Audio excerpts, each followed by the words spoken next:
Now, this is a very simple class today, which is basically we're talking about the groups, periods, and blocks in the periodic table. Now, if you have already listened to the class that I have taken, where we have explained how the periodic table gets filled based on the electronic configuration.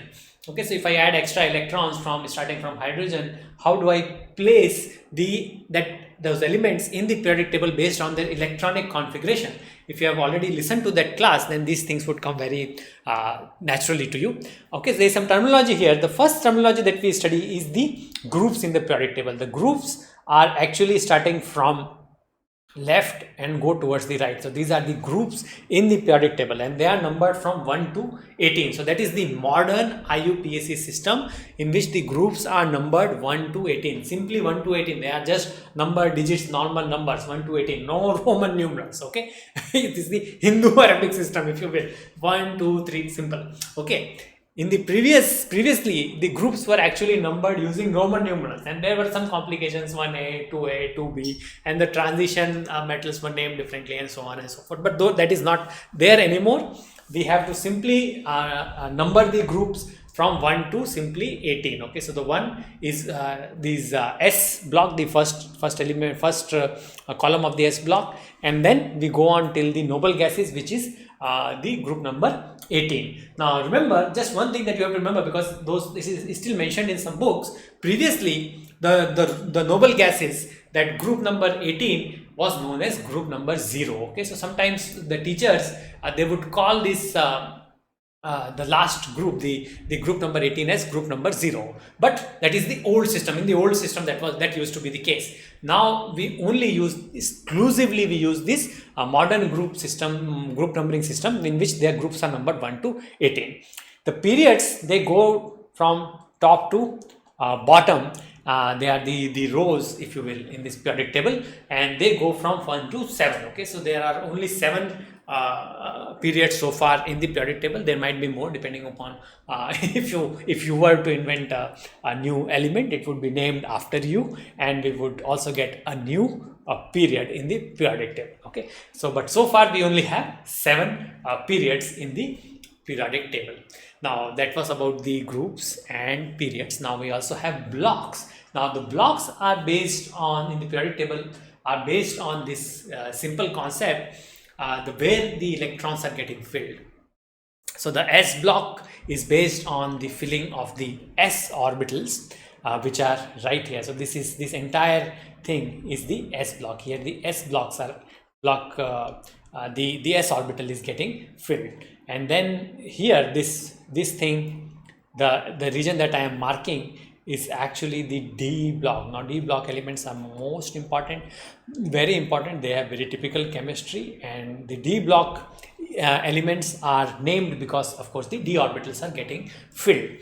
In the last region right here, the last block that we have, okay, we exclude helium from it, and in this block the p orbitals are getting filled. Okay, so the helium is part of the S block. So what is helium part of? Helium is part of S block. Okay, so if somebody asks you that question, you should be able to answer it, because of course 1s to the S orbital, the electron, additional electron from hydrogen came to the S orbital, and that's why it is in the S block. The helium is in the S block. So these are the 4 most important blocks. At the bottom, we have 2 more rows, these right here. Okay, they are known as the lanthanides and actinides, or lanthanide series and actinide series. And what is that? That is the region, those are the elements in which the F block is getting filled, and those have been put at the bottom, but they should have actually, they belong here. Okay, this is the correct place, but just to make the periodic table a little shorter, okay, so that it doesn't become too long, just to make it shorter, these lanthanides and actinides have been placed here at the bottom, the F block element. So this at the bottom is the F block. Okay, so we have P block, which is very important. They are very reactive, of course, excluding the noble gases. Then the D block elements, which have a very important class of elements, which is known as transition metals. And then we have lanthanides and actinides, which are at the at the bottom. Okay, and here we have the noble gases. Okay, so these are our noble gases, which are of course also very, very important. Now there is another class of elements which is known as metalloids. Now what are metalloids? Now metalloids are very, very important because in the metalloids we have certain elements which are useful in the semiconductors. Okay, so what are the metalloids? So if you look at these elements right here, okay, these are metalloids. These metalloids, they exhibit properties in between metals and non-metals. Okay, and that's why they are known as metalloids. Okay, so that is, these are the metalloids. Now the last row, last column, the group 18, I already told you, this is known as the noble gases.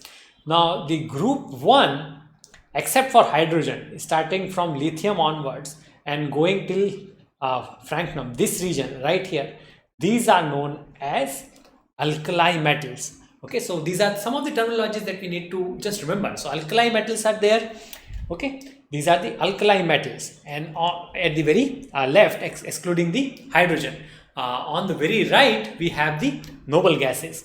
Now here these are the elements where the S2, right? So these are the elements in this row, in the second group of the periodic table.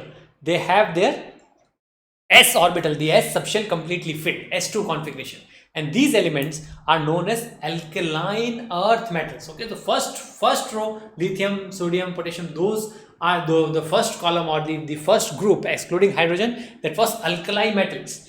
The second group is known as alkaline earth metals. Okay, so you have to remember the distinction.